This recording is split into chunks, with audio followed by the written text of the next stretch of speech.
প্রিয় দেশবাসী, ২৪-এর গণ অভ্যুত্থানের সময় দেয়ালে দেয়ালে তরুণরা যে নতুন বাংলাদেশের স্বপ্ন এঁকেছিল তার কেন্দ্র ছিল প্রাতিষ্ঠানিক সংস্কার।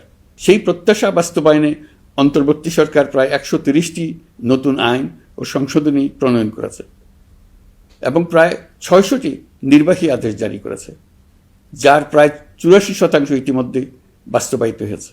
এই সংস্কারসমূহ নাগরিক অধিকারকে সংহত করেছে, বিচার ব্যবস্থাকে শক্তিশালী করেছে এবং গুম, খুন ও বিচার বহির্ভূত হত্যার সংস্কৃতি যেন আর কখনো ফিরে না আসে সেটা নিশ্চিত করেছে।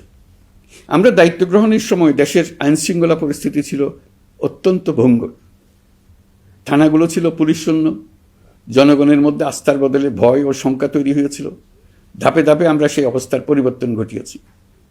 আজ পুলিশ আর মারণাস্ত্র ব্যবহার করে না, বেআইনিভাবে কাউকে তুলে নিয়ে যায় না, বন্দুকযুদ্ধের নামে হত্যা করে না, পুলিশ ও গোয়েন্দা বাহিনীর ভয়ে কাউকে ডিলিট বাটন চাপতে হয় না।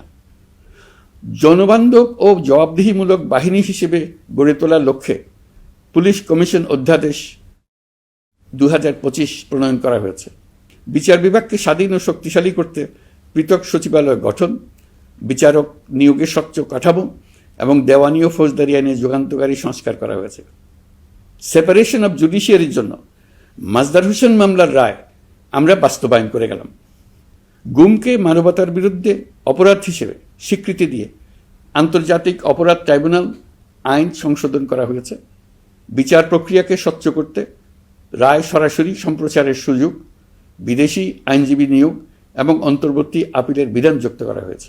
বাংলাদেশ যেন আর কখনো মানবাধিকারহীন রাষ্ট্রে পরিণত না হয় সেই লক্ষ্যে জাতীয় মানবাধিকার কমিশন অধ্যাদেশ জারি করা হয়েছে এবং কমিশন গঠন করা হয়েছে। প্রিয় দেশবাসী, একটি সমাজ তখনই উন্নত হয় যখন তার নারীরা নিরাপদ, সম্মানিত ও সমান অধিকারপ্রাপ্ত।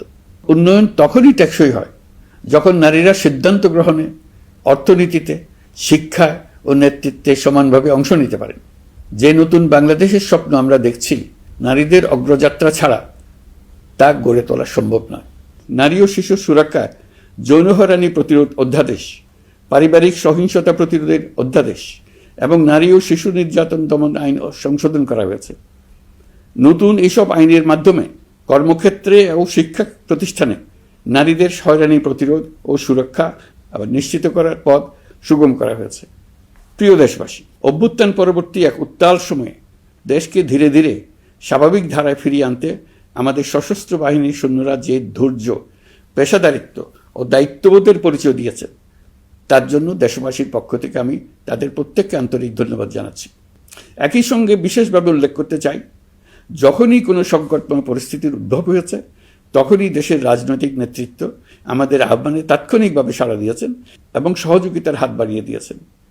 এই পারস্পরিক দায়িত্ববোধ ও সংযমই দেশকে অস্থিরতার পথ থেকে স্থিতিশীলতার দিকে এগিয়ে নিতে সহায়ক হয়েছে।